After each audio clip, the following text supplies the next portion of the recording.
Hear me all right? Welcome everyone to this special meeting of the Fairfax County Architectural Review Board being held on February 13th, 2023 for workshop sessions.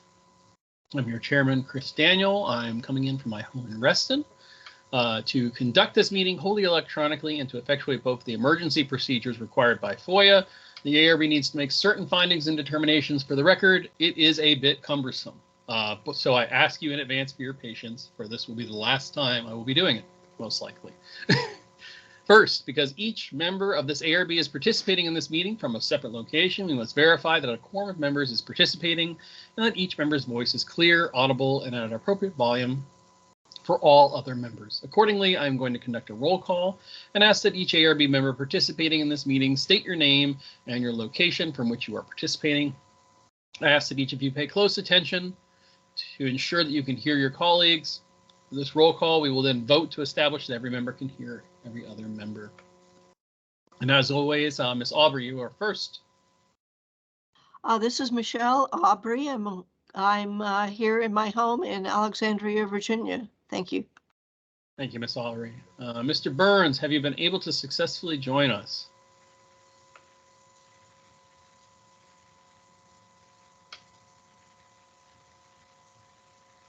Take that as a no for right now. We're still working through his technical difficulties. Ms. Camblin? Hello, Karen Camblin, and I'm joining from Fair Oaks, Virginia. Thank you, ma'am. As I said, I'm Christopher Daniel, calling in from my home in Reston. Ms. Swan? Yes, this is Samantha. I'm joining the meeting from Reston, my home. I can hear everyone clearly. All right, Mr. Klinsky talked to me earlier today that he is not feeling very well and is unable to really speak, so he asked to be excused, so he will not be here today. Ms. Elise Murray? This is Elise Murray. I'm calling from my residence in Vienna. Ms. Knockins is not present, and she is unexcused. Ms. Orr? This is Kay Orr. I'm calling from my mother-in-law's in Venice, Florida. Good to see you, Ms. Orr. Mr. Plumpy? Sure. My name is Joe Plumpy. I'm from my residence in the English Hills, the Manor House of English Hills in Fairfax Station, Virginia. Thank you. Thank you, Mr. Plumpy. Mr. Zellman? This is Jason Zellman. I'm at my home in Burke, Virginia, and I can hear everyone just fine. All right, and Mr. John Burns, let's try one more time.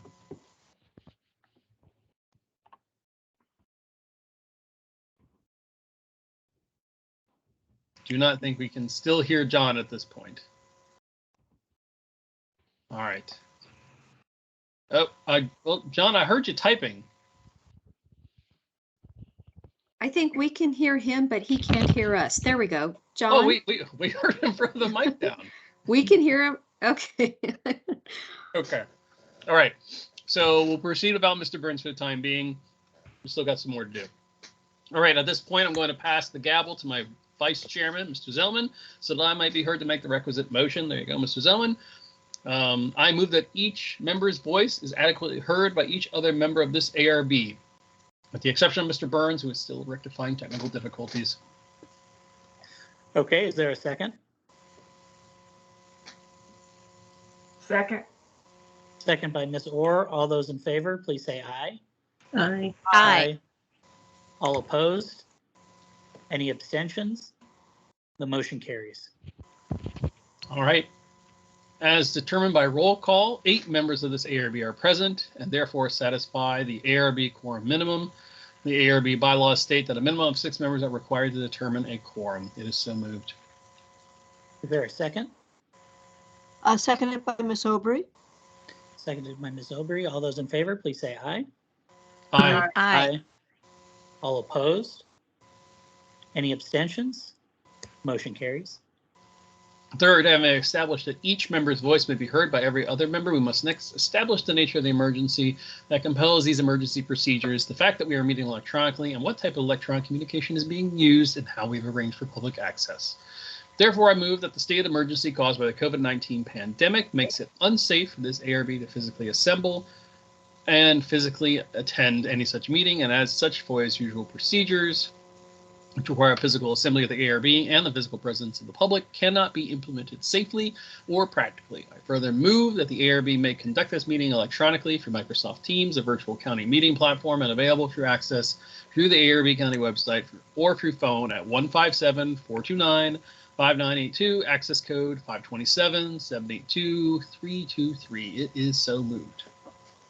All right, is there a second? I'll second it. Seconded by Ms. Wong. All those in favor, please say aye. Aye. Aye. Aye. All opposed? Any abstentions? Motion carries. All right. Next is required that all matters that are addressed in today's agenda are statutorily required or necessary to continue the operations and discharge of this board's lawful purposes, duties, and responsibilities. It is so moved. All right, is there a second? Aye. I'll take that as a second, Joe. Yes. Seconded by Mr. Plumpy. All those in favor, please say aye. Aye. Aye. Aye. All Aye. opposed? All opposed? Any abstentions? Motion carries. All right. That is all. No motion needed for public comment. Gavel back to the chairman. Thank you, Mr. Vice Chairman. Mr. Burns, can you hear us? Gosh darn it. Still no. Okay. No sound. I have called in, but I am muted. All right, we can try to unmute you, Mr. Burns. We will work on that rapidly. I see. So I'm not able to unmute folks, and I cannot move Mr. Burns from an You need to do attendee. *5, I think, John. Oh, he's on the phone. Okay.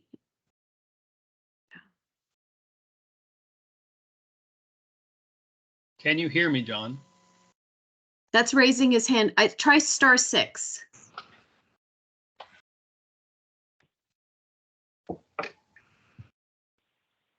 Can you hear me now? There we go. Thank you. How do I lower my hand? I think I can lower it for you. I'll just assume you always have a comment, John. Nope, I can't do that. All right, let the record show that Mr. John Burns was able to join the meeting after rectifying a technical issue as well. All right, let's see. We've gone through the special motions. Because this is a meeting for workshop sessions, there is not a requirement for public comment, so I will not be seeking comments from members of the public on these items. Denise, would you like to cover any of the virtual Teams meeting information that's applicable? Sure. This meeting is being recorded and the recording will be posted online within 10 days. Attendees may email me during the meeting or use the chat function in the Teams platform for inquiries if you're having trouble. Staff will monitor and respond accordingly. If you're calling in and wish to make a public comment or just wish to unmute yourself, so raise your hand by pressing *5 or *6 to unmute. All right, thank you, Denise. We begin every ARB meeting, whether they're special ARB meetings or monthly ARB meetings, with reading of the statement of purpose and intent of historic overlay districts. I have not asked anybody, so I am happy to do so to read it. And so such historic overlay districts are created for the purpose of promoting the general welfare, education, economic prosperity, and recreational pleasure of the public, through the perpetuation of those general areas and individual structures and premises that have been officially designated by the Board of Supervisors as having historical, cultural, architectural, or archaeological significance. Regulations within such districts are intended to protect against destruction of or encroachment upon such areas, structures, and premises, to encourage uses which will lead to their continued conservation and improvement in a manner appropriate with the preservation of the cultural, social, economic, political, architectural, or archaeological heritage of the county, to prevent the creation of environmental influences adverse to such purposes, and to assure that new structures and uses within these districts will be in keeping with the character to be preserved and enhanced. All right. With that all completed, we move into approving the agenda. So I would look for a motion from an ARB member to approve the agenda as provided with 5 workshop sessions.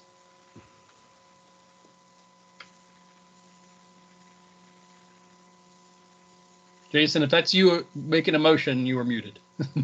Mr. Chairman, I move to approve the agenda. All right, do we have a second? I'll second it. Seconded by Ms. Wan. All those in favor? Aye. Aye. All those opposed? Any abstentions? Hearing none, the agenda is approved as submitted. Denise, do we have any guests that we need to recognize, or are these all applicants coming for workshop session? I believe they're all associated with the applications. All right, no introduction or recognition of guests. We have no consent calendar items, no items for action. We have 5 items set for workshop session. Before we jump into that, a little bit of housekeeping. I mentioned this before the meeting started, and I'll bring it up now. So to effectuate an effective and timely meeting, what we're going to do is accommodate 30 minutes for each workshop session, which that is the presentation and discussion from the ARB members total. So I will be running a timer, and we'll let folks know when we get to 10 minutes and then to 5 minutes to tell you when the workshop's going to wrap up. The goal is to provide input on an applicant's proposed design for a future application. I'll remind both applicants and ARB members that these don't have to be full designs yet. They can be concepts. Obviously, they need to be something that can be processed and kind of talked about. But for applicants, I will remind you that just because something might be favorable in a workshop session does not mean it does not have to come in with full design plans, construction drawings, and the appropriate submittals for a building permit when you come back for an application for approval.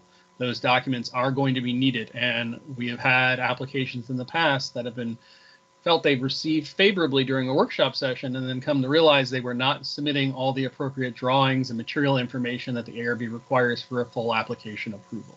So I'll just say that out the get-go. Keep that in mind as well. For the applicants presenting, we have had your materials provided to us through our SharePoint site. So the ARB membership does have your designs and have looked at what you've provided thus far. I would ask you to try to keep your presentation to no more than about 5 minutes to leave as much time for discussion as possible. So please try to explain the proposed goal, what you're aiming to achieve, and present any relevant materials, and then we'll go right into questions and discussion on your design. If you have a presentation, Denise can either present it for you or we can provide screen sharing. You need to let me know when I get to you as to which is the preferred option. All right. All that housekeeping out of the way. John, do you have your hand up for a reason, or is it because you need to read your statement? All right, I was getting to that because all the applications for a workshop session are within the Holland Hills Historic Overlay District. Mr. Burns, I believe you have a statement you need to read.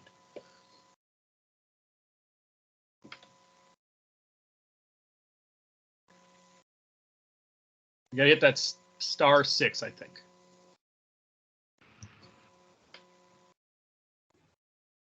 Nope. Okay. Yeah, there we go. Yes.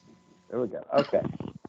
Thank you for your patience. I, John Burns, under Virginia Code Section 2.2-3112B1 and 2.2-3115H, declare my personal interest in transactions brought before the Architectural Review Board involving the Holland Hills Historic Overlay District, and specifically state the following for the February 13th, 2023 ARB meeting.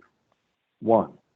Workshop items ARB 23-HOL-05WS, located at 2109 Hopkins Lane, ARB 23-HOL-06WS, located at 7606 Elba Road, ARB 23-HOL-07WS, located at 7302 Ripon Road, ARB 23-HOL-08WS, located at 2103 Hopkins Lane, and ARB 23-HOL-09WS, located at 7309 Stafford Road, involve the Holland Hills Historic Overlay District. 2, the nature of my personal interest is that I own and reside in a home that is valued at over $5,000 and is located in the Holland Hills Historic Overlay District. 3, I am a member of a group of 3 or more persons who are members of which are affected by the transactions. And 4, I am able to participate in the transactions fairly, objectively, and in the public interest. Thank you, Mr. Chairman. All right, thank you, Mr. Burns. With that out of the way, I will return to our agenda. And so we have again, 5 items for workshop session. The first item being ARB 23HOL05WS 2109 Popkins Lane, the Kelly Residence Edition. This is in the Holland Hills Historic Overlay District. 2-story addition to replace an existing and a proposal to replace an existing retaining wall and new rear walkway.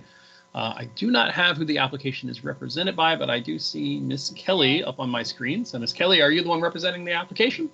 I am, yes, thank you. All right, do you need to share a screen? Yes, I do. All right, these should give you that ability momentarily, and we'll let you know when you have it up.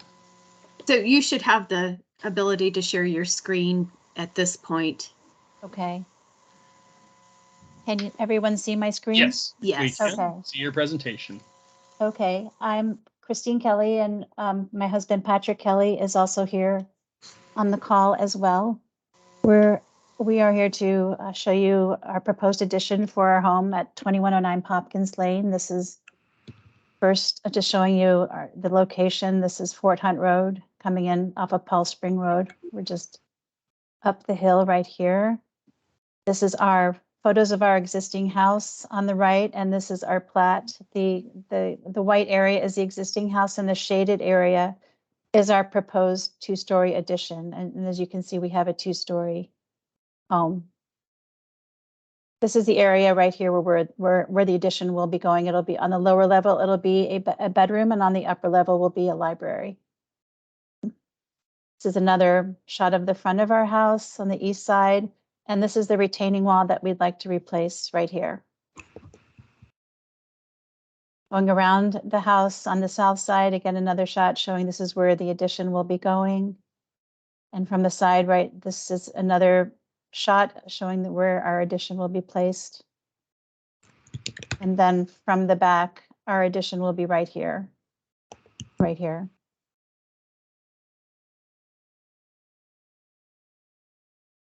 These are the existing floor plans. The lower level, this is our front entry. We have living room, laundry, and bathroom. Right now, there's a shed right here that we'll be taking down. On the upper level, this is our kitchen, dining, living room, and this is the bedroom wing. This is the retaining wall also that we'd like to replace right here that's shown in dashed lines. Starting on the lower level for the proposed plan, we'll be creating an opening in the existing foundation wall and creating a bedroom on the lower level with a door out to a larger new patio, screening the trash can area, and then moving the condenser units over to the side of the addition. On the upper level, the shaded walls are our existing house. This is where the addition is. It'll be a new library with steps out to the backyard. We're proposing a flagstone walkway that spans all the way across the back of the existing house, and the new addition with steps down to the backyard. And for the retaining wall, we'd like to tier the retaining wall just to soften it up a little bit and allow for a planter bed in front of on the lower level, as you'll see later in the elevations. This is the front elevation of our existing house and the current bedroom wing. This is the new addition, the upper level, where we'll be matching the scale and size of our windows, their casements and awnings on the bottom. And then on the lower level, we'll also somewhat be mimicking the shape and size of the windows on the lower level, except we're going with a little bit of a wider, the 3-foot wide windows here instead of the narrow ones that we have here on our existing house. And then coming around to the south side elevation on the upper level, we have the 3-foot module window bank. It's typical of the Goodman home. And then just because of the way that the lower level is set into the earth, we'll have just one window on this side into the bedroom below. And then this will be the new expanded patio area. On the back of the house, this is our existing house, and this is a new addition. We'd like to do a multi-slider here, sliding doors that will be open, and then coming down to the walkway and steps leading down to the backyard. So this is a rendering showing the new addition, the lower windows and the door leading into the bedroom. This is the expanded patio area. And then this is our existing house. This is how we'd like to tier the new retaining wall. we'd like to match the brick that we have on the lower level as well as on the retaining wall. And then coming around to the south, this is the library addition with the window bank matching the windows that we have on the house. We'll be replacing our shingle roof with a light gray asphalt shingle roof. And then coming around to the back, this is the new addition with the multi-slider coming out to the flagstone walkway and steps down to the backyard. And that's the end of my presentation, and I'd like to be happy to go back to any of the drawings to review them with you or answer your questions. All right. Thank you, Ms. Kelly, for that quick and easy walkthrough for the proposed project. I will look to see if there are any ARB members that have any particular questions out the get-go. You can either raise your hand or come off mute. While folks are thinking about that, my initial observations by looking at this, I think this is a relatively sensitive addition proposal concept, all things considered, given some of the ones we've seen in the past in Holland Hills. I would ask, is there going to be any additional exterior lighting or any, you mentioned, I know some changes to patio space, so. Yes, I will have exterior lighting at the door on the lower level and the doors on the upper level, most likely having sconces. And then we'll also have lighting in the new retaining wall. And I can elaborate on that in the construction drawings when I submit for the second review. That would be perfect to have that information in the drawing set as well as any specifications. Okay. I think most of the houses that have been doing this have been doing mostly just obviously sconces or other exterior minor lighting features, but knowing what those are is really helpful. Okay. Perspective, because Holland Hills is a rather it's meant to be nestled and feeling kind of homey, and so obviously nothing super dramatic, but I don't think you were planning that, but wanted to make sure that was in there for the future application. The only other observation I have is, and I think you may have mentioned this in the presentation, is the intent for the window profiles to match the same style as the existing? Okay, or what? I wasn't sure if there was some variation you were going for to match the same style and profile.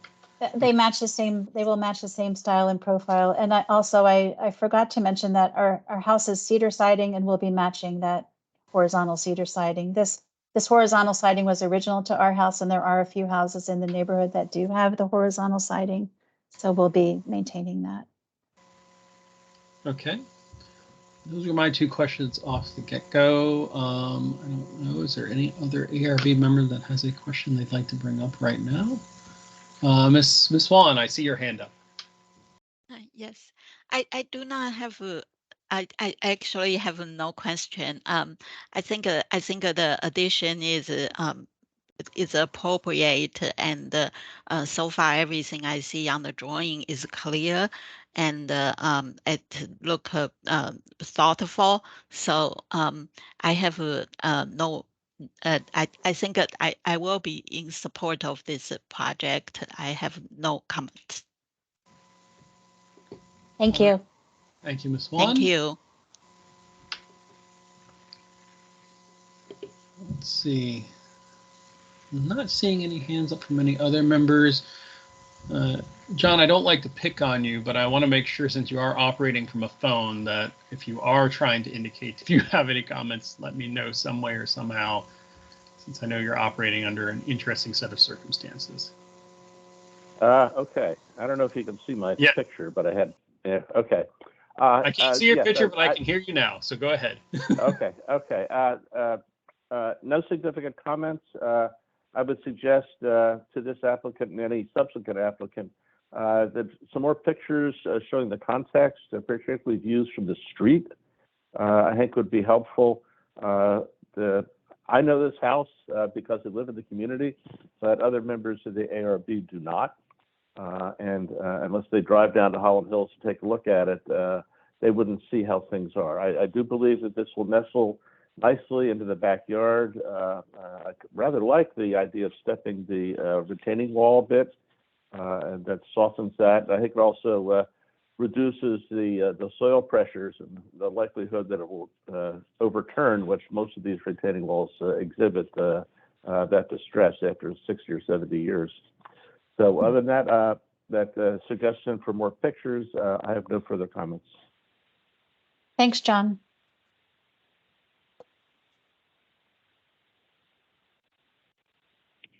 All right, looking to see if there's any other member that has any other comments or questions. I will say Mr. Kolinsky, one of our members who could not be here, did share some observations with me. I will say I think the general comments he had were mostly to make sure design materials and design documents for the final submissions were consistent with the ARB is looking for, which basically aligns with wanting us to see what's going to be going in for building permit. Those construction drawings. The renderings are obviously always very helpful, but I think Mr. Burns's comments are very accurate in the sense that, knowing the view from the street and getting the context for the house will be very helpful when you present again. Okay.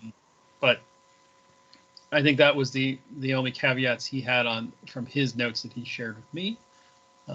Otherwise, I get the impression that I think overall we don't have many concerns on this application. Okay. Great. Thank you very much. All right. One last call just in case, any members? Not seeing anyone. No one's waving their hands wildly at me, Ms. Kelly. So I think you've got all our feedback, and we'll look forward to seeing your submission in the future then. Okay. Thank you very much. No problem. Thank you very much, Ms. Kelly. Bye-bye. All right. Our next item on our agenda is ARB 23HOL 06WS. And this one is 7606 Elba Road, Vincent's Residence, Carport Addition. This is also in the Holland Hills Historic Overlay District. This is a proposed addition of a carport, modification and update of screen walls, minor exterior modifications to the existing structure, specifically a window, and some interior renovation. Obviously, the ARB doesn't have purview over interior work, but it's noted from the plus application. I am not sure who is representing this application. Denise? Yeah, no, neither am I. There was no name on the application. So if you are here representing the application, can you please raise your hand and I'll elevate you to as a presenter? Well, the representative of 7606 Elba Road, please stand up. Okay, got it. Thank you. All right, Mr. Trombley, I believe. We will get you unmuted and elevated to a presenter. Just unmute yourself and we'll let you know if we can hear you. Perfect. Can you hear me? Yes, I can. Excellent. Okay.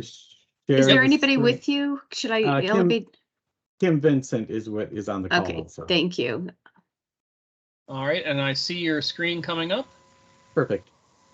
So this house is located at 7606 Elba Road. It is in the Holland Hills Overlay District, and it is close to the bottom of, or in the middle of Elba Road. It is, there are two houses next to it. Each of those have a carport, original carports, pretty unique in their design, actually. Street view for the house, existing house, shows that it is a single-story house. There's a screen wall to the left, and you can kind of see the house on the right in the background.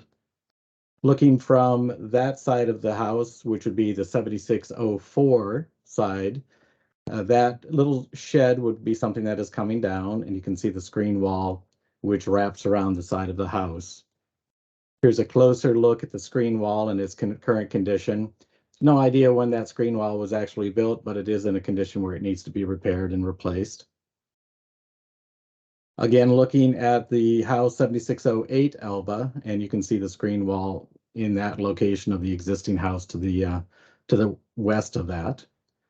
This is the 7608 carport addition, which was original to that house. That was built in 1964, I believe. Had an opportunity to speak to the original owner before she passed, and that was designed and built by Goodman. 7604 has another typical garage carport that was original to the house. I believe that's original to the house. I don't have the plans for that, but it is a pretty typical carport for this area. This would be a view looking up the driveway into where the carport would actually be situated. And again, this little shed would come out, but you can see the house in the background, 7604. And again, looking from the street view, you can see how the roof line works. And what we're proposing is to actually use the same roof line, but in a butterfly condition. So we would lightly touch the house where this butterfly condition attaches to the house on this side. We would remove that little bit of eave, and this entire piece of roof would be new structure and replacement of the screen wall. The carport also would have some storage located within it, and that would be beneficial as, you know, it hides the trash cans and other items which are needed for the house as we're taking the little shed off the side. The nighttime view, which answers one of the questions about lighting. There would be down lights within the roof structure, and we're currently showing the sconce on the side of the entry door. This is a quick rendering of the front side, sort of gives you the elevation view. It again, 7604 is to your right, 7608 is to your left. And you can see how the roof line mimics and follows the same roof structure from the original house. 7604 Elba would have this view of the carport. Essentially, we would have a wood T111 wall, which would hide all of our storage area, and the carport roof slides up in that point. The demolition of the elements would essentially be this little piece of roof line, and then that storage shed. This area highlighted would be the new drive and new walk area that would be brought in.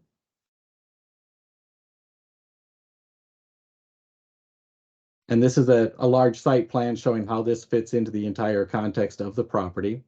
The original house, there's a patio on the left-hand side of the house. The screen wall follows the property line and turns in the front, and the carport sits on this side of the house. So again, this would be an addition in here. This is actually showing, this gray area is actually showing the disturbed area of the soils, which is a little bit more than what the carport is, of course.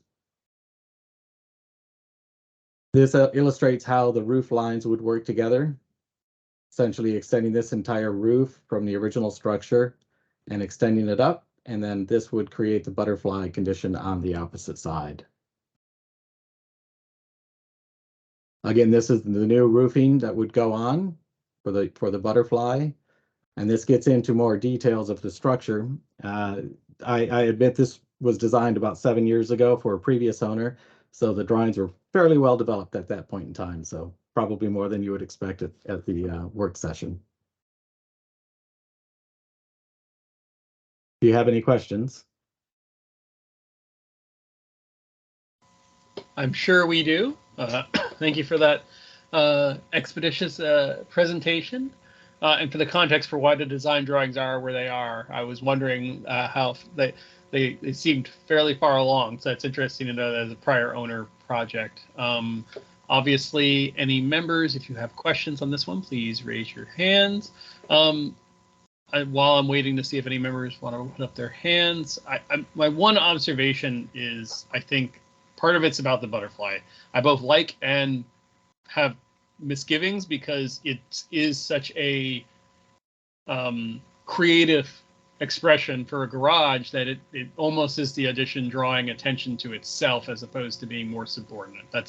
I'm the architectural historian on the board. I'm not the architect, so I from an architect's perspective, I see that as a logical way of mimicking and doing something. It's creative, but I'm also wondering that it being that effect is it kind of almost belying the fact that it's a new structure and not differentiating itself, which is a challenge always with historic properties because we want you to be compatible but different at the same time. And how do you do that without, how do you solve that paradox of a statement there? That's kind of but I would love to hear if there are any other members that have some thoughts on this too.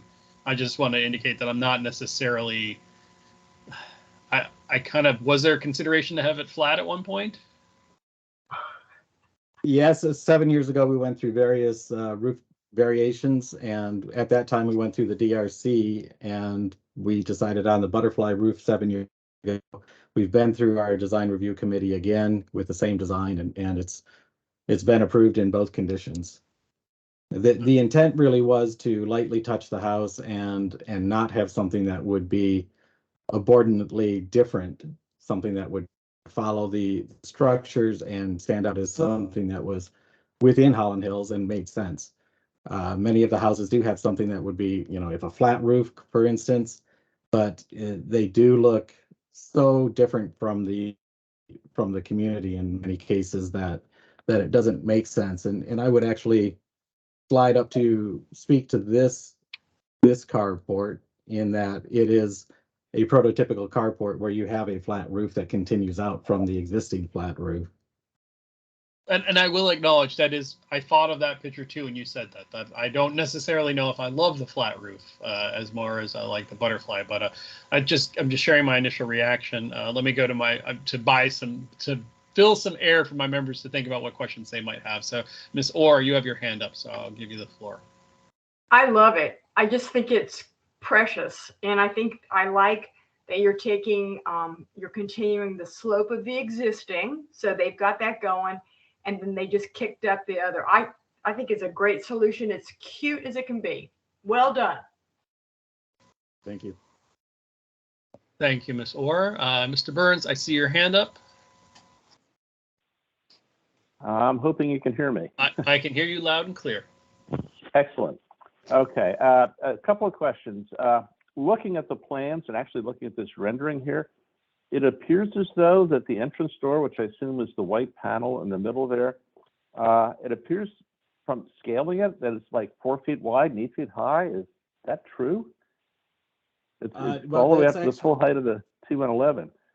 It's actually been replaced by the previous owner. At that time, they did not build the carport, but it is a European style door, and so it was a big door. Okay. Yeah, it is a big door. Okay. Yes. It is a big door. Okay. And the renderings that you've shown and the colored renderings, the 3D renderings and the orthographic projection renderings all show what I think is a quite elegant solution. But if you go to the drawings, the architectural drawings, all of the projections are wedge shaped and are not what you see in the renderings. And I'm concerned that, the effort to keep the edge thin is hindered by the fact that the depth of the structure is much more than shows in the rendering. So it's obviously you're going to build from the architectural drawings, not from the renderings. So I just wanted to raise that to the other members of the ARB as a concern that this will look heavier when completed than it does in the renderings, because I agree with Kay that it looks quite elegant in the renderings, but I'm concerned that in the final it will be it will look heavier in the completed work. Then an additional question I had is, had you considered for the portion of the butterfly that's currently up on the screen here, lowering the slope of that a bit, because that projects out toward the street a bit because it's angled to the street, and I wondered if that might soften the visual appearance of it and the concerns that Mr. Daniel expressed of this thing becoming a prominent feature in relation to the house. I'm not following on your statement of lowering the angle. Okay, so the over there, I guess that's column 4, S111. Yes, at that yes. point, if that roof could be lowered a bit so that the slope is a lower slope than on the rest of the house. My own observation from shed roofs added on to gable roofs in Holland Hills is that if they're slightly lower slope, they become less prominent and draw less attention to themselves. Just a suggestion. You might model it in 3D. There you go. Something along those lines. Not a huge amount difference, but just enough so that it softens its visual appearance from the street. That's just a suggestion. And then people who know me know that I always tend to vote against carports in front yards, i.e. in front of the house. In this instance, I have to admit the houses on either side have carports in front of the house. And so it's hard for me to make that argument in this particular context. But I would offer the suggestion of slightly lowering the angle of the right-hand side of the butterfly to lessen its visual prominence. Thank you, Mr. Chairman. Thank you, Mr. Burns. And I think Mr. Burns kind of got at what I was circling around from a non-architect perspective and just more of a historian perspective. Is if there is, I think it was the absolute symmetry of it that maybe was what was getting me. And maybe if the applicant, if you can take a look at that proposal that Mr. Burns has brought up, and when you come back to us for either a future workshop or an application, if that can be something that's addressed in your presentation, so that we know if that was something that was considered or could be, or was obviously, gone with, that would be very helpful. I think understand the analysis of the design, at least from my perspective, because I think I agree with Ms. Orr and Mr. Burns that I think it's a very elegant design in concept. And I think that minor tweak might be the enough for me to say that it might make it look a little bit less original and more just a slightly bit of an addition there instead. Ms. Murray, I see you have your hand up.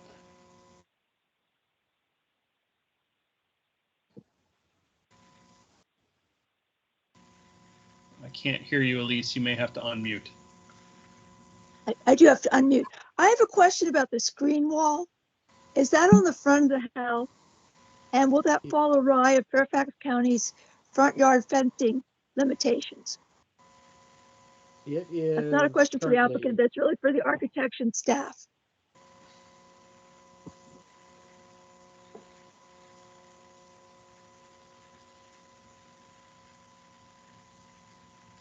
It's a good question, Elise. Denise, I don't know if you or Ryan know an answer for that. I don't know the answer, but it would certainly be scrutinized when it came in. Well, this is existing though, right? It would probably still be looked at. Ryan, would you like to opine?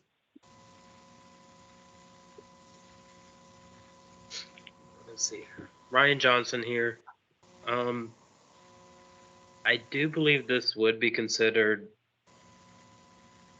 a fence, but given the architectural qualities of this neighborhood, I don't know how the zoning administrator will look at it, so I don't really have a definitive answer.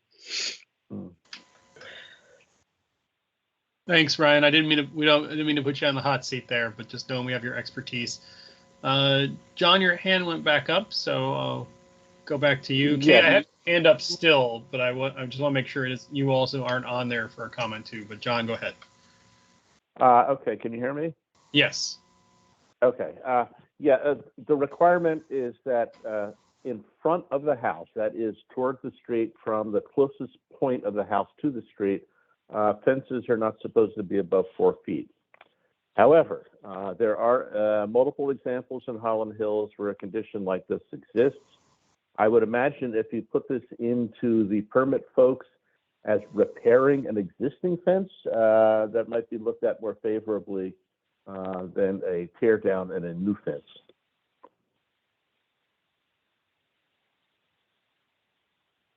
Okay, thanks, John. Denise, helpful. This is Ryan Johnson here. You can coordinate with staff and zoning, and we can come to a resolution on it. That's helpful to know, because I was going to say, I feel like, while I don't live in Holland Hills, I feel like many of the applications and other photos we've seen have shown this similar, not exact, but types of screening of this nature in some residences in Holland Hills. So I kind of don't, I don't mind the proposed idea. So I didn't have a strong feeling, but I know, unlike us who don't always get zoning doesn't always listen to, or maybe not zoning plus doesn't always listen to, the rest of the system seems to work like a well-oiled machine. Yeah, thank you, Ryan. We will definitely look at it and coordinate with zoning. Okay. Elise, did you have any other questions, or did it kind of get to the crux of what you were concerned about? I share your concern and John Burns's concern that when you get to the actual drawings, it's not going to be as thin as it appears on the renderings. And I really think that needs to be addressed. I don't know whether anyway, I'm not an architect, but I think it's going to look a lot heavier when built. But that's my impression. We can certainly talk to the structural engineer about that. I guess the intent was so that you didn't see as much of this step down from the actual structure to the eaves flying out. The butterfly roofs in Holland Hills actually many of them do have an extension such as that. So, again, trying to follow what is in Holland Hills in some regards. In other regards, they don't exist. So it's it's an option, but we could certainly talk to the structural engineer and make sure that we've got it captured in the correct manner. All right. Any other members have any other questions? Giving folks a moment to put up their hands or add any more input on this. I obviously, I know you had a lot of materials and other information shared. As I mentioned to Ms. Kelly, and I said at the beginning, obviously any package that comes back for full application, make sure we've got everything we need there that you would be submitting in for the building permit, so that we can obviously, and renderings while always helpful, we are very obviously we'll go to the drawings themselves in the end, because we want to make sure that we know what we're approving. We've had that problem in the past. Not saying that this is what's occurring there. I'm just a friendly reminder. I don't have any more questions, and unless any other member does, I think hopefully we've given you enough input. I would just, again, when you do come back, whether for workshop again or for application, I would take back the questions we've asked and try to have answers for those in your application package so that we know how they were addressed. Okay. All right. Not seeing any other members. Thank you very much, Mr. Trumbull. And we'll look forward to seeing you again in the future. Thank you. Take care. All right. Takes us on to workshop number 3. That is ARB 23HOL07WS 7302 Ripon Road, the Owens Residence Addition. This is for a new kitchen addition, a new primary bedroom addition, and new detached shed, new patio, and patio screen. It is being represented by Christine Kelly. Miss Kelly.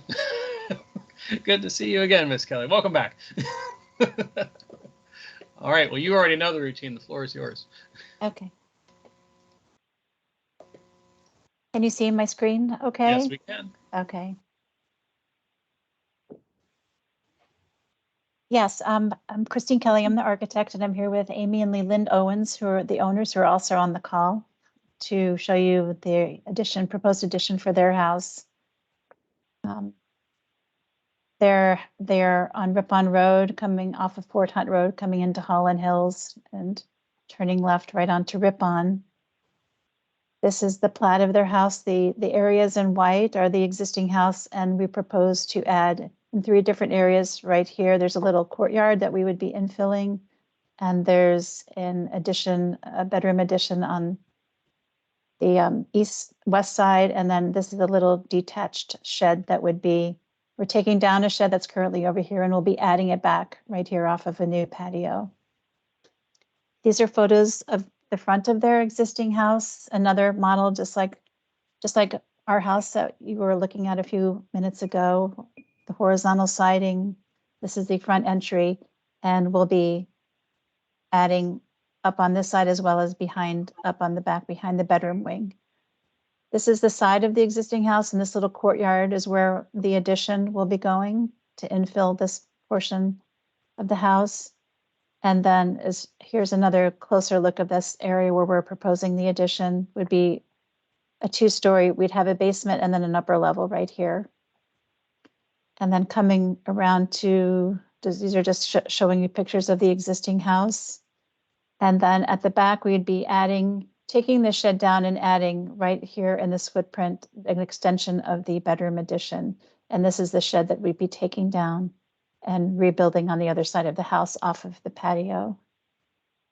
These are the existing drawings of the house. On the lower level, we have the front entry, lower level living area, laundry, and then the bedroom. On the split level, this is the bedroom wing. And on the upper level, we have the living kitchen area, an existing hallway that goes back currently to the current primary bedroom and bathroom suite. And this is the courtyard where we'll be adding on. This is the upper level proposed work. This is where we'll be infilling the courtyard with the new kitchen addition. We'll be converting that back primary bedroom into living family room space. And then we'll be adding on a new bedroom and office off to the right of that area. We'll be expanding that. There's currently a little brick patio. We'll be expanding it and then adding a screen wall just for privacy from the neighbor. And then we'll be adding a little detached shed right here. On the lower level, in that little courtyard, we'll be adding a bedroom and bathroom. And from the front, this is the portion of the addition that you will see from the front yard. This is the kitchen addition, showing the modules of the windows that were matching the existing module, and then the lower level bedroom addition. And this is a little glimpse of the shed behind. The new primary bedroom suite will be behind the current bedroom wing. The way that this house is situated from the street, it sits up on a hill, so I don't think you'll see this, but it'll be hidden a bit by the existing house. And then coming around to the side east elevation, this is the new kitchen addition. We'll be doing glass clear story windows in the gable. This was recommended by our DRC review board, which we thought was a great idea. And then these are the existing windows that are currently in the primary bedroom that will remain in the living space. And this is a side elevation of the new shed. And then on the rear, on the side, on the east side, this is the existing bedroom wing. This will be our new primary bedroom and office addition. And then this is a glimpse of it from the back. The new addition will be matching all of the roofing materials and the siding materials. Those are the drawings that we have and would welcome your feedback. All right. Thank you for that walkthrough again, Ms. Kelly. I'm going to look to see if there are any members of the ARB that have any questions or comments about this submission and proposed concept.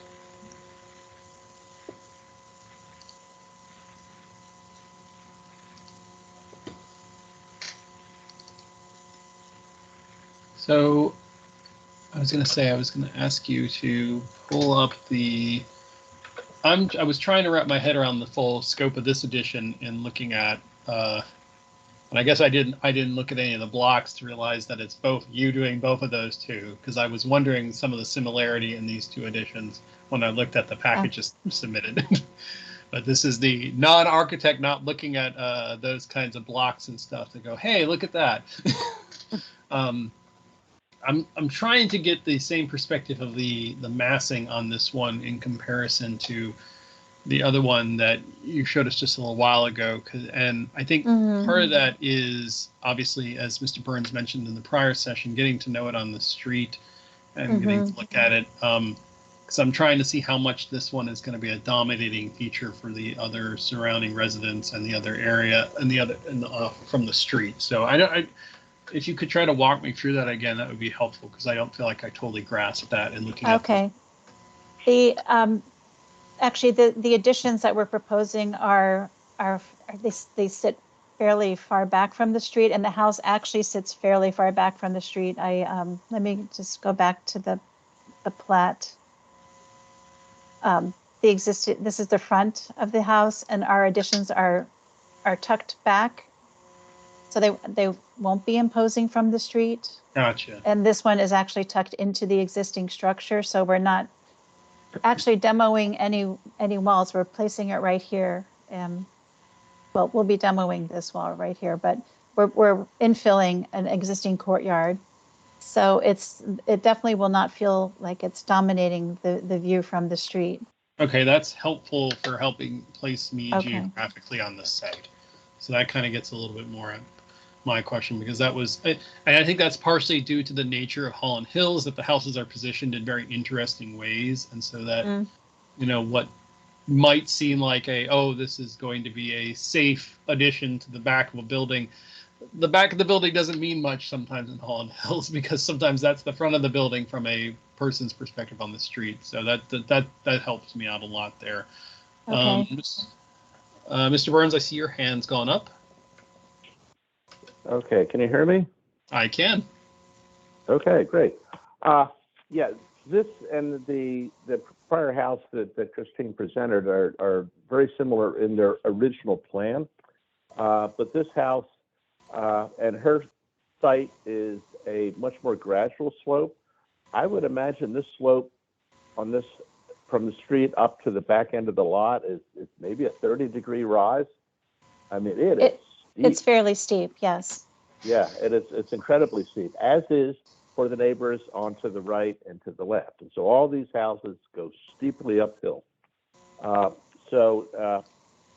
This addition, or these additions that are being proposed, I think help to tie together some ad hoc additions that were added onto the house earlier, infilling the one courtyard with a slight extension. I think both terminates the original end of the house and then serves to hide the fact that the house continues further beyond that, and replacing the shed with a more compatible roof slope and such. And then I agree with Christine, from the street, even though that is taller in the elevation drawings and appears to kind of loom over the original, when you're at the street, you're probably 10 or 12 feet below the basement level of this house.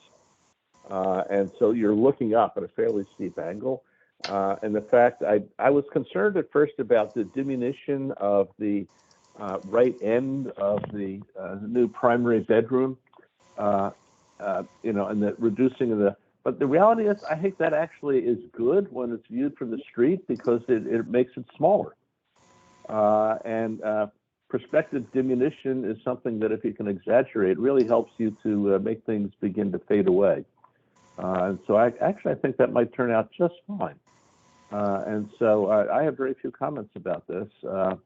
But again, I think context photos, again, would be helpful, what this would look like from the street. Right, I'll definitely have more photos for you to review. And that, I was going to say, John, Ms. Kelly, that gets on the only other question I had, and this is just because I was, like I said, I try to Google Street View, I try to Google Earth these, just because I think John can get around Holland Hills without people really raising an eyebrow, but if some person, everyone like, I don't know who that guy is. But the only other thing I noticed, and this was just me looking, was where you're doing the infill, there are right past that, there are two very large, substantial trees. And are we going to affect those? Have those been looked at, so we're not going to affect those in any way? We're going to have to take those trees down, and right now those trees, they're the way that they affect the courtyard and the patio, it makes them unusable. So we do need to take those trees down to build this addition. Okay. That's the only other observation I had, and that was thanks to a Redfin listing and looking at pictures of the house, just going around it and just trying to get an observation of the different locales. Yeah, if I could make an observation, I agree that saving the trees would be a preferable choice. But Holland Hills, you got to remember, these houses, although they look fairly new, are 60, 70 years old, and there's a lot of post-mature trees on them. That's honestly, on our own lot, we have only landscaped with a chainsaw.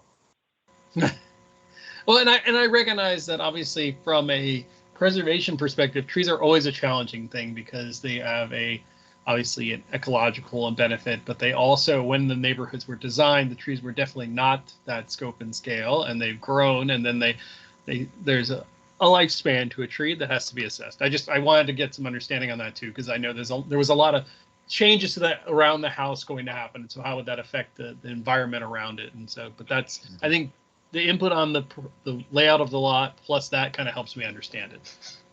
Okay.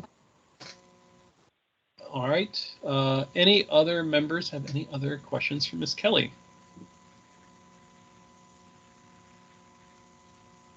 Otherwise, I think similar to the prior one you presented, I think we see this as being a pretty well thought together idea for a addition, and look forward to a future resubmission to us for application.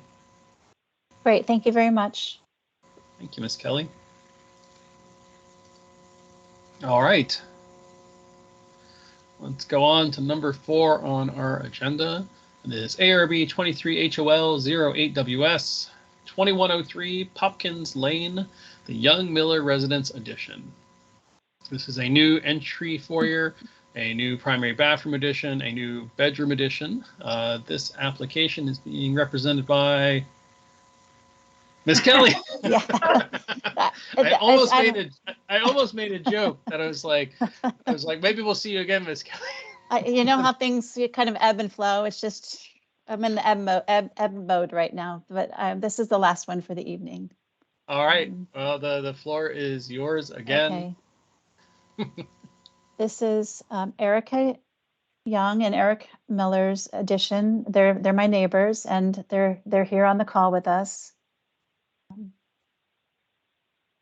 It is a one-story home, and we're proposing a, actually they're just down the street from me. Here's Fort Hunt Road coming into Holland Hills up on Popkins Lane.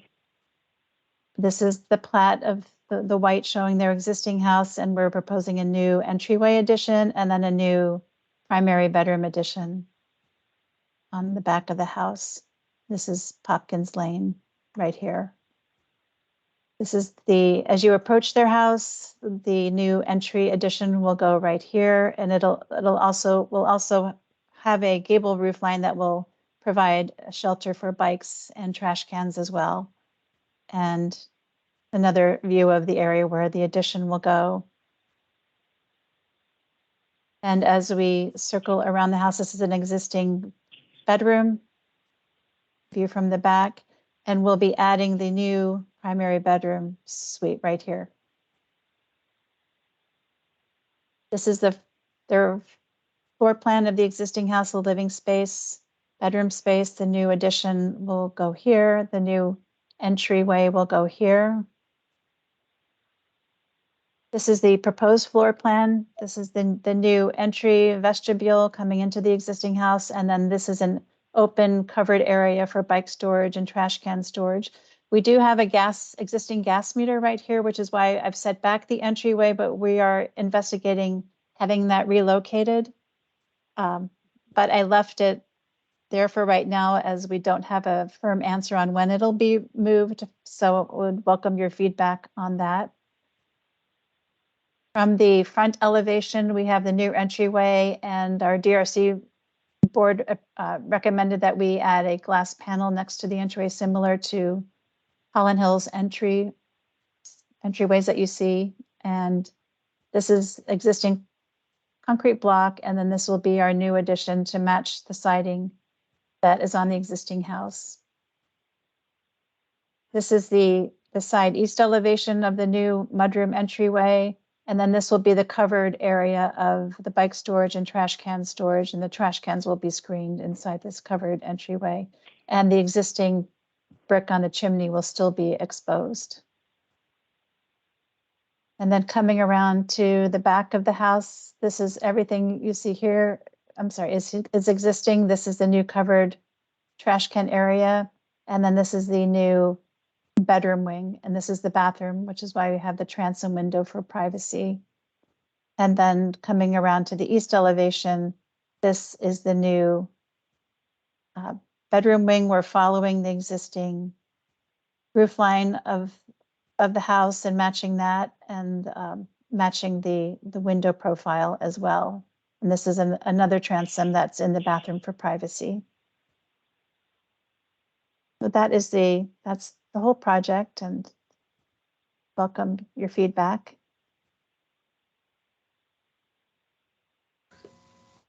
All right. Same routine. So I think the biggest thing, while I'm waiting for other members to let me know if they have comments, I struggled with was the changes to the entryway. And I think it was partially because I was trying to get a good grasp of seeing it, because I was looking at some of the pictures and then looking at the drawings, because I think that's one of the things I always really, struggle with anything changing an entryway to a house. But it's challenging all the more in Holland Hills because of the unique way in which the homes are entered into. Right. And on this, and on Erica and Eric's house, their entryway is right here, which this is their dining room, this is the kitchen. And it always feels like you're entering their private space as you approach the front door. And it doesn't feel comfortable, in my opinion. Even as their neighbor, I always feel like I'm encroaching on their private living space. And I feel like in the front entry door right here, as you come up the driveway with a new pathway, will feel more that you're separating the private and the public space of the house. And I think that's what I was, now that you've quickly, that was what I was kind of getting at, is that was kind of one of the interesting things in these homes, is that the entryways were seemingly placed in those intimate spaces. I think we had an application, had to be almost, it probably was a year ago. I don't know, time's a flat circle now. I think, and folks were the applicant was pointing out that the entry was in a similar fashion. You would come back behind their house and they wanted the entryway, totally removed to the front of the house, which I thought really was counterproductive to the idea of the design of the Goodman homes. I think here I'm a little bit more, I guess, understandable, because I think it's in proximity. Because at least we're maintaining that original space, even if it's not being used in that concept, it's still, Right, we're keeping the door and the window configuration as is. And so that's why I just, I don't think that bothers me as much for what you have being proposed now, being on here as this is now how we're using the house. At least that's my general reaction on it. I don't know. I see John's hand up, so I'm curious to see his thoughts on it too, because I don't know if he has the same feelings or not. John, I welcome, or Mr. Burns, I welcome your observations. Thank you, Mr. Chairman. This house, actually, it's good that you've got your sheet D1 up right now. I believe that originally there would have been an inset corner entrance that would have, and it's outlined in where that closet is in the lower left corner below the fireplace. And so you would have not gone in the kitchen door as you do currently, but you would have gone in and the fireplace would have been straight ahead, and then the living room off to the right. I don't know if that was how early that was changed, but that floor plan would have had that kind of inset entranceway. And so in this instance, you're trying to put an entrance that would go more into the living space back the way it was originally intended and away from walking into the kitchen door. So this is a house that's been altered from its original condition, and so we're dealing with an altered condition and trying to improve it and make it more functional for the family's needs. With regard to the bedroom addition, if you look at the photographs of that gets back to my comment that a shed roof addition is generally better if it's a slightly lower slope than the gable roof that it appends to, because it makes it less visually prominent. And so, again, that's the case here. But since you've got that, all you're really going to do is extend that existing slope further out. Correct. So it's really not terribly significant in this particular instance. But I do have a comment about the clear story windows that you mentioned and showed in the renderings of the two elevations. Have you considered leaving the sills where they are, but raising the head of those clear stories to get more light? The one that you have up now on sheet A2, that's not so bad because the roof overhang. But the other one your next elevation drawings. Yeah, there, that one on the left, the upper left there in particular, might benefit from being taller. Okay. It's just an observation. Okay, And to then match the the one head, around to match the head height here. Okay. Yeah, it just, take that line and carry it across. Make the Mhm. existing fabric of the house work for you, and then just continue that line across. And that the little one on the side, on the lower elevation there, it kind of looks like a basement window, kind of is isolated there. I don't know if there's something could be wider or slightly taller or what, but that strikes me as kind of an incongruous feature. And otherwise, I don't have any objections to any of the other design features. Okay. Thank you, Mr. Burns, and thank you for that clarification. Probably at the end of this session, I'm going to ask you for a book on Holland Hills so I can start to read up some of these design plans, because I feel like the guidelines don't even do enough to get me a history of all of these. There is a book recently reprinted that you can buy. Expensive. Oh, great. Okay. Bill the ARB. Miss Swan, you have your hand up, and then I'll get to you, Miss Swan. Yeah, I think all three project was a kind of appropriate proposal. Most of the addition is kind of at the back of the house. Mhm. I don't have much comment on it, except I was wondering that for the building permit, do you need a submit a site plan?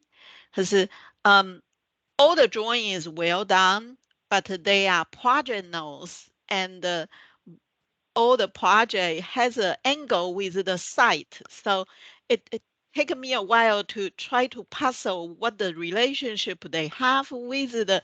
So if the site plan is required by the building, by the permit, I think we ought to see it when next Okay. time you come in with us. Okay, I can do that.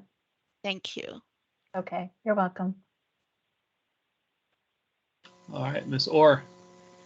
Christine, I want to hand it to you. I think you've got a very gentle, sensitive touch, and you get it, what we're kind of looking for, and in your designs. I appreciate that. I'm impressed. Thank you. Thank you.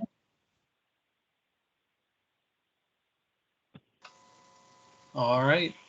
Unless there are any other comments for Ms. Kelly, I think you're batting 3 for 3 here. Okay. Thank you all very much. This is my first ARB, so I really appreciate your patience and you're doing and great. feedback. Thank you so much. Yeah, you're doing good. Okay. All right.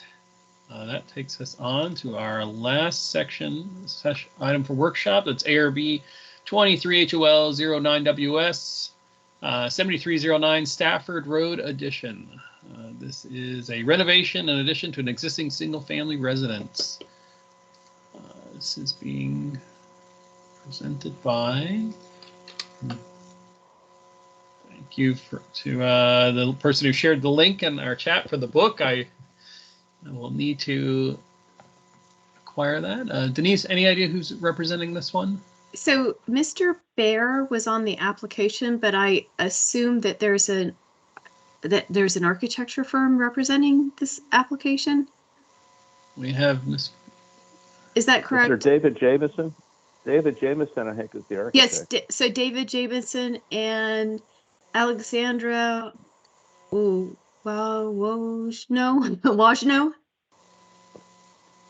who are all now presenters. All right. You all should be able to come off mute so that we can hear you. Okay. I'm David Jameson. Can you guys hear me okay? Yes, we can hear and see you all right. Fantastic. And Alex, can you share our presentation, please? All right. Wonderful. We have it up on the screen. We're good to go. So let's just jump right in. Thanks for your time on a late evening here. This is a renovation and addition to Stafford Road House. And this is, as John mentioned at the previous presentation, this is a Type 2 Goodman house built in 1952. where the corner entry, as you can see in the left photograph that Robert Lautman took in the early, of an example in the early 60s. Our project is on the right, and you can see, unfortunately, it has been engulfed in a series of sheds and storage containers and the such over the last 70 years. And our premise is to work with the owner and dear friend Jake Bear, who is an architect as well, to bring an eraser to this project and sort of walk it back and have the new work be subordinate to what's there and compatible but different at the exact same time. So Alex, if you can move to the next image. This is a site plan of the existing conditions. In orange in the middle is the 1952 Type 2 Goodman house. In pink purple to the left towards Stafford Road is a 1953 addition not done by Goodman. Blue to the right is a 1957 addition with a shed roof that you just saw in the photographs. And then a later green addition to the east that we don't know when that was exactly built, but in the late 70s perhaps. And you can see in red in the right corner of the drawing all the various sheds and the extension of the roof over what used to be the entry. Next. Next, Alex. So here's a photograph from the street that shows there's the photograph from the street. There is a 6-foot tall fence that you can see in the bottom right corner that hides the view of the house a little bit. So this is in the bed of a pickup truck standing over high to take an image of the house. But you can see the original entry on the left where that window is. But currently that area has been completely filled in with that red door and the 2 side lights that have no compatibility to the original architecture of the house. You can also see the roof has been extended substantially past the fireplace, and then a series of glulam beams that extend out with a sunscreen on it, and then the shed roofs. To the left is the 1953 addition, which is at the eave line. The ceiling height in there is only 7'8", and that's an extension of the kitchen with a breakfast room and like a reading room or the such. This space has no conditioning whatsoever in terms of mechanical ventilation and the such. Next. This is a view from the rear of the property. You can see the 2 additions that have been done to this property. We're proposing that the left shed addition from 1953 be brought down and turned into a flat roof structure that then steps up with a clerestory that's subordinate to the gable roof of the Goodman. And then the right addition would be removed completely with a lower level built onto it as the grade steps down on the site. Next. This is an existing floor plan. You can see that the entry has been altered, but where the door is into the family room or living room space next to the fireplace remains. And so our goal is to sort of remove all of this space and turn that into what was there at one point in time originally. To the rear is the addition. It's the shed roof to the rear space. You can see to the bottom is the sunroom off the kitchen with family room, and to the left is the master suite. Our proposal is to renovate the house itself and the additions from the 1950s, and then remove the addition from the 1970s and build a new project at that end of the house. Next. Existing elevations, you can see it's just the low slope gable with the original 3'3" window wall spacing. You can see the addition to the left is all glazed. We are proposing with the new work to remove one of the masonry walls between the 2 additions to the rear and open that space up to the park views. Next. Our new proposal keeps the original Goodman house as the primary object on the site architecturally, as the orange building. The pink purple building to the left would remain as a breakfast room and then a small reading room off of that with just a clerestory flat roof. You remember from the original photographs, this is the addition that was built with flat roofs that were deferential to the original house. The blue section of the house, which is the original addition to the south, our proposal is to have a low slope or a flat roof that links onto the eave of the original Goodman house in the same elevational height as the 1953 addition, and then have that extend up. And then to the east is this new addition that steps to follow the property line with a master bedroom suite and guest bedroom as well. Next. So in the floor plan, the entry is reclaimed. We've removed all of the sheds, retracted the roof back to the original location so that the entry remains in the exact same space. The Goodman house is celebrated as a large open living volume. To the north is the breakfast room that would remain with the 7'8" ceiling, and then the small reading room adjacent to that where that ceiling would have a clerestory. To the south, that existing sunroom would extend out 3 additional feet. We would rebuild the window wall in the same 3'3" cadence that was originally proffered in all the Holland Hills houses. And there would be a mechanical closet that would provide heating and air conditioning added to that, which is shown with the doors. And then to the east, you would walk through a small link space that would be lower than the eave of the house. So it's completely deferential to the gable of the original house. And there would be a small stair that takes you to the lower level that you can walk out onto grade. And there was a small master bedroom suite and a small guest bedroom suite. The master bedroom suite would again have a clerestory that raises up around that. Next. The lower level would just have a sitting space that is open corner to the park views. Next. So in elevations, we actually engaged John Burns and asked John to come walk the property with us a few weeks ago and talk about how to most deferentially work with this existing fabric of the architecture. And then we also engaged Emily Eig and Sarah Vonish, who wrote all of, from Traceries, historic preservation firm that wrote all the historic guidelines for Fairfax County. And they had a lot of interesting takes within the project in terms of celebrating the existing siding as vertical cedar siding.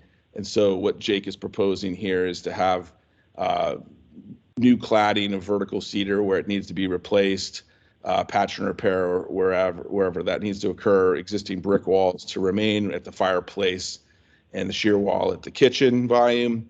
And you can see from a datum perspective, all of our elevations show that the existing the new architecture is deferential by staying at the eave line of the existing house or below that, and only the clerestories of the reading room, living room, and master bedroom would extend above the eave line, but stay below the gable elevation of the, or the highest gable elevation of the house.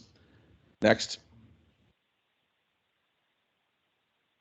So here's a view from Stafford Road looking back at the property. So you can see the existing Goodman house now has all of the sheds removed. The fireplace is re-celebrated as the masonry object that it wants to be, as the shear wall at the end of the house. The corner entry is reclaimed, and then you can see the gable roof of the existing Goodman house. Our goal is to re-roof this with an original slag gravel roof, much like the original houses in the 50s were done. I myself owned a Goodman house that was built in 1949, so very, very cognizant of living in that type of environment. You can see the northern addition that's existing would remain as a flat roof structure with a clerestory. To the south, you can see in the distance the flat roof component of the living room, and then the flat roof of the master bedroom suite beyond. Next. And then from the rear, celebrate all the existing glazing from the original house. As I mentioned, between the existing living room addition and the new master bedroom addition, there's an existing masonry wall that we're proposing to replicate with the original redwood and Douglas fir products that Goodman used. A new window wall that has the dining room opening to a courtyard space and out into the parkland beyond. As you can see, much like many of the houses that were proffered, and we should have had Christine join us with this, with all those cantilevered projects that she had. many of the Goodman houses, and in fact the one next door, anything that where it leaves the grade has cantilevers, and so in this case, the premise is to do the same and celebrate the master bedroom and the guest bedroom as cantilevered components that leave the lower level space that's excavated below.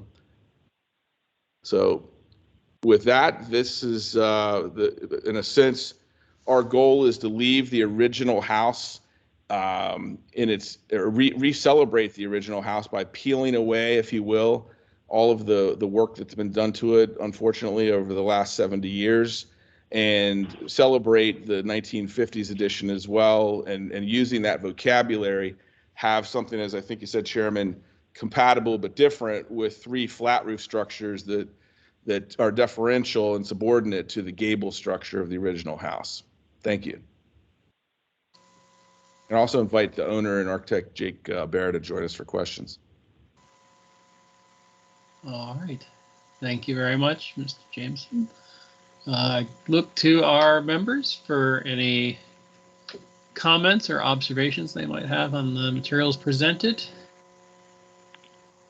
I will say I greatly appreciate you walking us through the history of the house. As you can see by the previous presentations, that's, I think, one of the challenges, I think, obviously for many of these homes in Holland Hills is the additions and changes that have happened over time. You have to get down to what is the original core structure, and then what was done sensitively and what was not. Can we go back to the first image, Alex?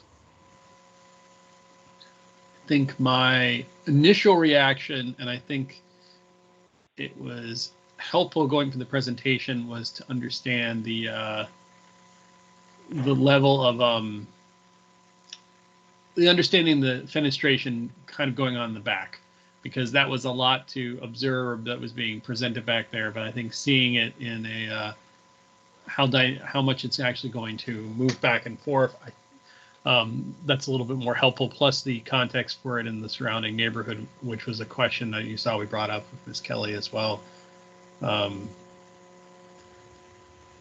I don't necessarily have a big problem with the proposal right now. I think I'm still mentally digesting some of it, because at least in the submission I got, in Denice, this material, this was the first time we saw any of this presentation, right?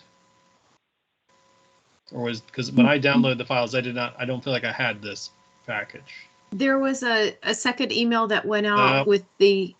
That's my fault then. That's my fault for being cocky and assuming I downloaded it all when you sent it the first time. All right, never mind. So I'm reacting to it fresh. That's what you're getting here. I thought we were just getting the presentation out the gate. So obviously I'll look for any other members who might have any thoughts or observations that they want to give to the applicant and their design team.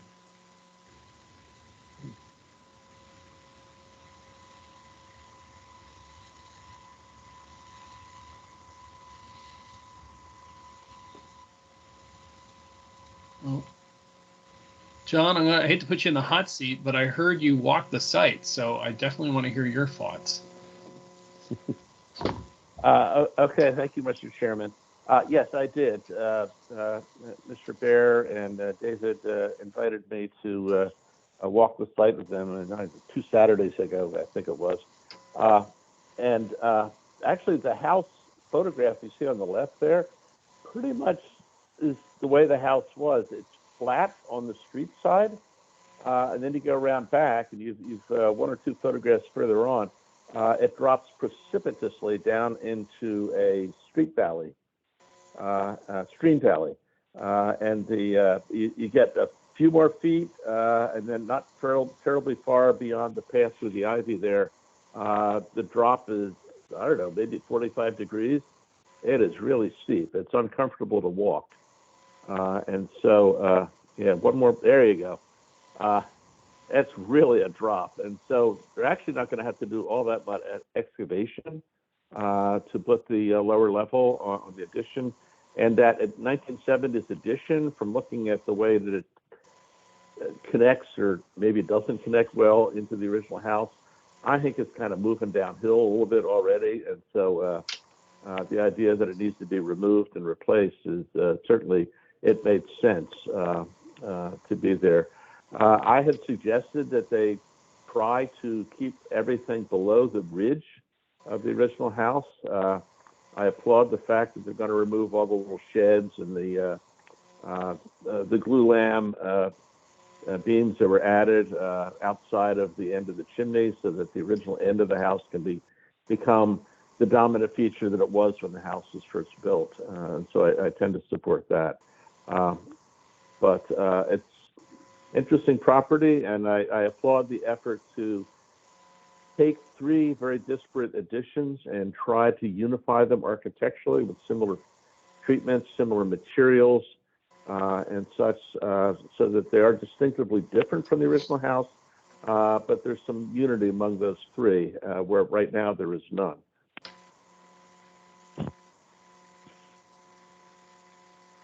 I think I agree with you on that, Mr. Burns, that unity amongst them is much better than the discordance that was going on with the current edition situation that's playing out. I think obviously when this does come back for a full application, a similar explanation so that we can understand what's going on. This one in particular, I think it's going to be really helpful to know through the package everything that's going away and everything that the new, and perhaps rendering that from a almost like a floor plan showing us that would be really helpful. I think that would kind of help paint a picture. I'm particularly speaking because I know we have at least one member who's not here, and I want to make sure that he is able to understand that. So a similar kind of walkthrough that you gave us today is going to be very helpful next time as well. Ms. Orr.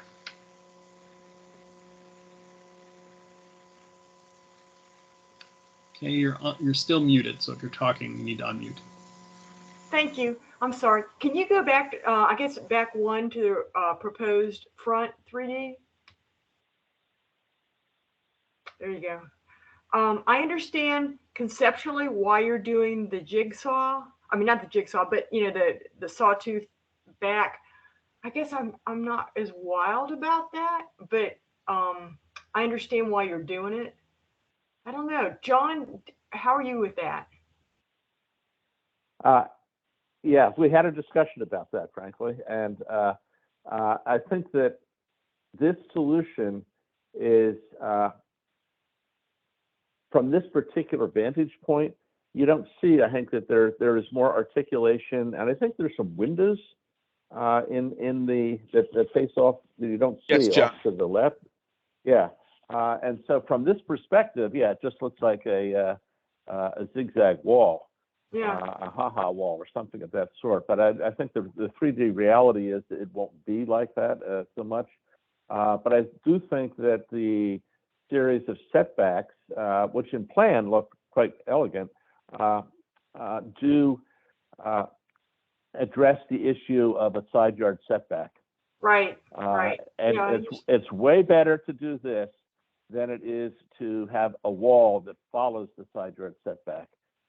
Because the one thing that the Goodman houses is they're all very rectilinear. Everything's orthogonal.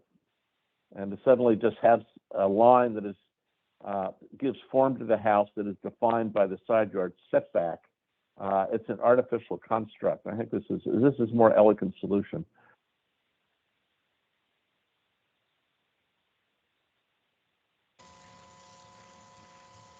Thanks, John, for that input there. I think Kay asked the question I was thinking about when I was looking at it as well. But also, I think it really does differentiate itself too. And so I think that's something that I feel like we've been seeing sometimes with proposed additions here, is some of these really try to just emulate the Goodman style instead of, not to use a $50 word, but elevate it, I guess, in that sense, of doing something a little different. And so that does make a lot of sense to me. Let's see, any other comments from any other members? I too had concerns about that, and it was hard to tell as a non-architect. Looking at the drawings, it looked kind of, in an odd sense, because it seemed to be all in the siding, it seemed very plain and dull. So will there be any different breaking up of the stair steps, that sawtooth? Yes, ma'am. Or will it just be all siding? If you follow along the plan, as you come out of the Goodman house into the low ceiling, there's a stair location And you can see that there's an initial window that creates a separation of glazing. So we have a sort of mass void component between the Goodman masonry wall and the stair porosity. And then with the powder room bathroom to the left of that, you can see that wall is glass as well. And then as you continue down the hall, there's another piece of glass. And so these, if you think of most Goodman houses, they are a series of planar walls, either very porous, meaning the glass walls with the handmade redwood window walls, or the walls are either masonry or siding. And so our thought process was that we would have a series of walls. As John eloquently mentioned, we didn't want to have something that just followed the property line as a diagonal line, because all of these Goodman houses, remember, he was trained at IIT under Mies van der Rohe, right? So he came from a place where everything was orthogonal, and we're trying to celebrate that here. And I think, as the chairman said, do something different, but still compatible at the same time, and hopefully elevate this project a little bit as well. I understand. I think I was being thrown off by looking at it in sort of flat on and not perceiving that the glass would be, if you look at it at an angle, you'll see the glass. It won't be all. Absolutely. Yeah. And we can certainly do that in the next presentation. So I'm good. Thank you. It's a big addition, and I think you've broken up the mass pretty well. Thank you. All right. Thank you, Ms. Murray. Mr. Plumpy. Sure thing. Hi, I'm the landscape architect on the board here, and maybe to ease people's concerns about the sawtoothness and so forth is what's kind of interesting. You have the two panes of glass there, which are kind of like, when you're inside the house, it's a picture frame, so to speak. It'd be interesting if you put a very artistic, limbed up deciduous tree or something like that, like a sweet bay magnolia or contorted a tree type or something that make it look like it's a grove of trees. Perhaps that kind of softens the sawtooth effect if people have issues with it. Or just, so when you're looking outside, because right now those windows, they face the street, yes or no, or am I incorrect? No, they face into neighboring properties. So to the south, okay, which would be the north side of this drawing, or the upper side of this drawing, is the stream bed park, and these would look out into sloping parkland as well. Okay, but the sawtooth there, is that the property line that's planned south of the? Yeah, property line is that's dotted. The setback line. That's the setback line. That's the setback line there. 15 feet away. So then that double line, that is the most left line on the drawing. Yeah, that's the property line. South. Okay, then the line below that, the double line, or wherever that is. Yes. It's just part of the site. Yeah, it's just part of the drawing. It's actually not. Okay, I'm sorry. Okay. Yeah, the boundaries of the property are the dashed line. The first one in the. Yep, that's the property line, and the 15-foot setback is right there where David showed you that. Okay, and then I'm not to be stupid here, but who could see this here? Just like from the other angle, from if I'm standing on the left-hand side of the sheet, looking towards the house, right, towards the narrow end of the house. Well, it's interesting. Right, the only part of the house you cannot see from any public area is that area right there, because the house. So it's not a big deal. The neighbor's house completely blocks that. And keep in mind, you don't even actually see much of the front of the house from the street. You see the corner of the house because of the diagonal orientation of the house on the lot. Okay, got it. Yeah, I think it'd be great to put this on the side plan, a little bit bigger side plan, so you can see how it all goes. And so really, no one really see the sawtooth. It's kind of hidden off to the side of the house, right? Is that the issue? So no one really noticed it, the sawtoothness? Yeah, I don't think that you're really going to see that. And interestingly enough, fair enough. I had the honor back in the early 90s when I was first out of school working for Hugh Jacobson to work with Dan Kiley, who did a lot of the work in Holland Hills. Yeah. And our thought here is you're in that breakfast room, just to sort of paint you a picture. You already sort of nailed it on the head, is to put a tree bosque out there that has the trees actually step in an orthogonal grid with the architecture, And much as Kylie's done in a lot of his projects, you start to frame, like you said, these become these portals to the landscape, and we're able to extend the house.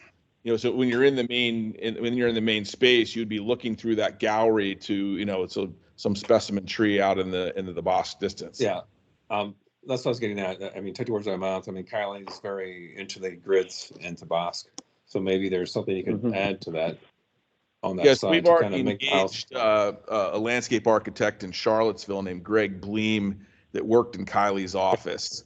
And so when you see this at the final iteration, there'll be some landscape planning plans that speak to your questions. Sounds good. Thank you much. Welcome.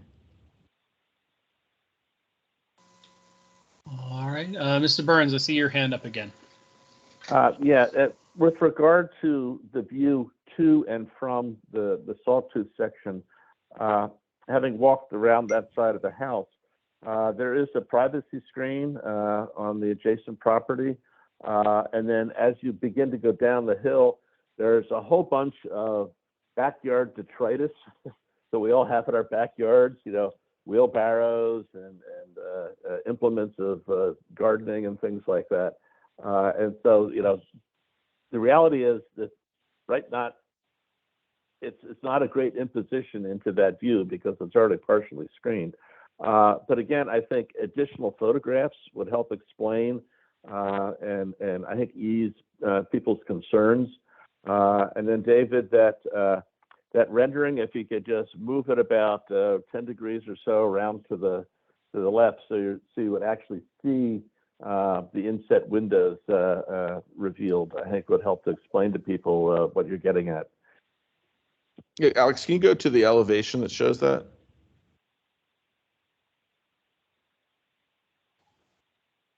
If you look here, John, on the end of the east elevation at the end, you know, coming right to left, you see the reading room with the clerestory, then the breakfast room, and then you start to see these glass panels that fragment with the walls. And so the reading of those is one of mass void, I think very much like Goodman had articulated in his early work there. Yeah, and I think it will read better in a 3D presentation rather than an orthographic projection. Because you never see this in reality. No question. Yeah. But I also think that we should look at this as being sort of a correct response to that, you know, to that site setback, because as John stated, you know, one of the worst things you could do is put a solid wall that follows that property line. And we know that's not attractive. And in reality, I think once this is built, it'll be actually quite striking. So I'm not sure if we need to be talking about hiding it. It's certainly a very interesting part of the project. You know, the thing that's nice about this is that you can now actually see the original Goodman house from end to end, and you can see its original form. Where currently with these the hodgepodge 3 additions that are on the house, it's the original form of the house is obstructed, and it's not clear actually what it is. But yeah, so I'm very happy with the way this has worked out.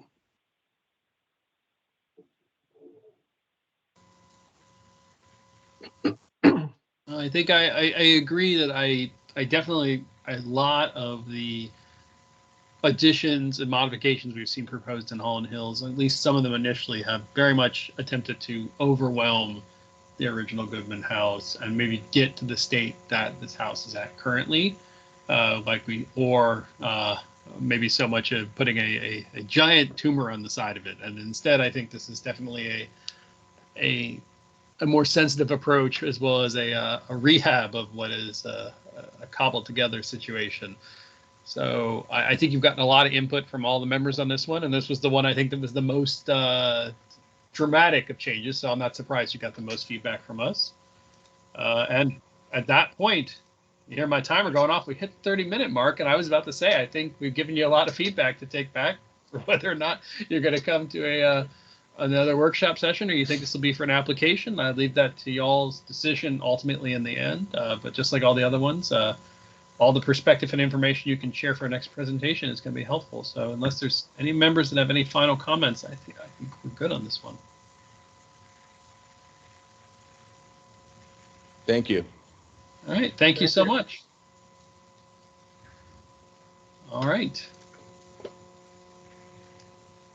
And I wish I could tell you all, members, that I rigged that, but that, if you didn't hear that, that was actually my 30-minute timer going off. So that is legitimately, we hit our objective for every single presentation. So with that, we are done with our workshop sessions. Denise, I don't believe we have any board and staff items that were scheduled for this meeting, correct? That is correct. All right, Mr. Plumpido, I noted you had something you wanted to bring up at the end, at the beginning of the meeting, but you said you'd save it for the end, so I don't want to forget about that. So, Joe. Yeah, sure thing. I guess all the applicants are off the line right now. I take it, which I thought was a great meeting tonight. Actually, I thought it was very good. The question I had is, I'm not trying to get out of being in person. Please don't think that. But with these, I thought it went pretty well tonight as a virtual element because everybody can react to the drawings in front of them and everything. Is it possible in the future when we have these special meetings, and this is, I know the answer is probably gonna be no, but hey, it doesn't hurt to ask, is for when we stack up workshops like this, to do it remotely, because I think it's beneficial for the applicants because they can easily chime in. There's multiple people in there, as well as for us to see everything online. I know John had a big concern, still has a concern perhaps, regarding detailed drawings and seeing everything. The workshops is when things, probably if anything, it's to me more in a degree is as important as, if not something's more important than the application for approval, because you're trying to weed out some details and so forth. So just throwing it out there, guys, just to see if, again, hearings are hearings, those are in person, but is a workshop a hearing? I think unfortunately our board in its entirety is declared something that cannot happen. Denise, you probably, because I totally agree with you, Joe. I think we let that meeting ran pretty seamlessly.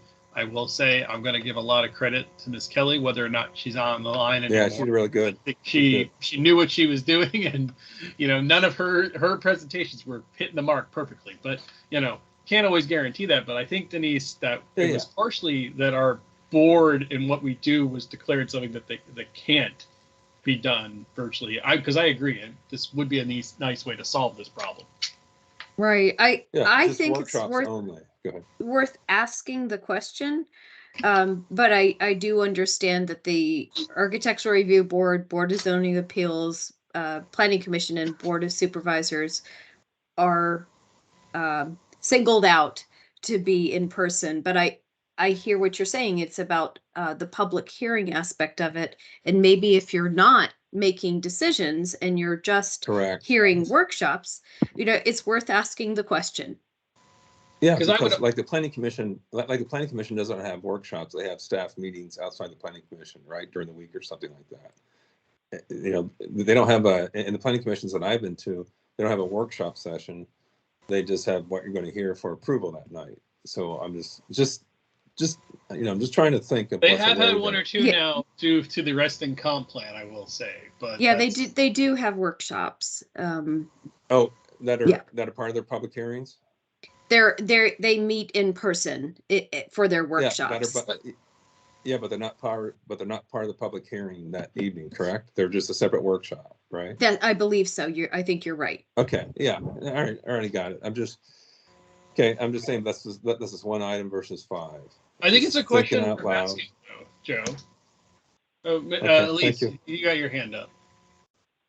I think it's a good thing to ask, and I also want to further squelch the concept of doing anything hybridly, because unless everybody in the room is mic'd, it just doesn't work. No, if it was a hybrid, you mean, or in the room? Yeah. The history commission did a hybrid in a room that was kind of like 9/10 at Christmas in December, and I could only hear That was a the nightmare. chair if they spoke clearly. Well, I'll even acknowledge as my agency has tried to hold hybrid business meetings, and they've mostly, until just recently, been mostly utter travesties as well. Right. I just want to say, if somebody suggests hybrid, no, we can't do hybrid yet. But Right, no, and I was not like thinking hybrid. I was thinking just solely virtual for the workshop session. Keep in mind is we won't have 2 meetings every month, right? Yeah. Well, and I think this happens to be the exception. The real way to ask this question is definitely exactly in a scenario like this. If we were going to have a special session solely focused on workshops, because that eliminates the public comment and public attendance, the requirement that we have to have for public comment in any items, it could only be for those types of sessions, then it might open an opportunity, because I think really what Denise got in the situation is she just got slammed with applications from Holland Hills, as you saw. Right. And there was just no way, if you take the time we're at now, so 2 hours, and we ended at what? I don't even think about where we ended last. Another 2, we would have gone another 2 hours, even if, we had been fortunate enough to keep them that tightly run. That would have been insane, particularly given some of these other applicants. These are, that's brutal to ask folks to wait, and we're not going to be our most likable selves at 11 o'clock at night. Right. Yeah. But yeah, I think let's find out. Just asking. Okay. Yeah, I didn't want to be a troublemaker. Just asking. I'm happy to ask the question for you all. I did also want to mention that I sent the question that I posed about the bylaws and the monthly meeting language. I sent that to Jason, but told him that there was no expectation for him to weigh in tonight, that maybe we could talk about it at the next meeting. So. Long, short, Jason, the folks were asking whether or not our language is not flexible enough. And I was like, well, I declared a special meeting and we had one. And so no one came in and kicked in my door. So we were allowed to have it. But I think folks were suggesting maybe we might want to make it a little bit more detailed as to what it would be. But obviously, we also said maybe the county attorney should weigh in on that, because it was DPD that gave us that observation, not the county attorney. Interesting. I had some concerns that what Denise had said was going a different direction than what you were saying. I thought that they were, because monthly was what was pointed out in the language, and I thought they were saying, oh, maybe it needs to be more than monthly or something like that. I think the question, Jason, was if we're opening up the bylaws again and we're bringing it back for the Board of Supervisors review, and we've had this general increase in your amount of applications being received and reviewed every month, should we be looking at a little bit more flexibility in the language to hold, more than monthly meetings rather than just holding a special meeting when necessary? So for instance, you might say, I don't know, something the regular monthly meetings might be expanded to be at least regular monthly meetings, or something like that, that allows a little bit more flexibility. Got it. Okay. Right. No answer needed, obviously, right now. Right. Yeah, exactly. Thank you. Hey, Joe, you got your hand up again. Sorry. Yeah, sorry, man. I don't want to extend it. I don't want to extend this meeting as long, any longer. I just had a real quick question. Is I know all of our hearings are recorded. They were recorded nicely in Zoom and all that, right? And WebEx. Now, how do you plan to record them? And another thing, just kind of, I think in the past, like in the rooms in the past, Linda had a cassette tape recorder just sitting on her desk. Is that how you do it? Can you really hear everybody? Because we're pretty far apart. Just asking the question. I figured she was going to do kind of the Nixon method and put something in the wall, and we'll dig it out every time. Who is Deep Throat? We don't know. But no, just asking the question because, I never heard any recordings that Linda did, frankly. And I know that John brought up a good... That Laura Arsenault wanted them only for the purposes of the minutes. Yeah. And that they were to be deleted. Okay. But now are we recording our future meetings like we did on Zoom and WebEx?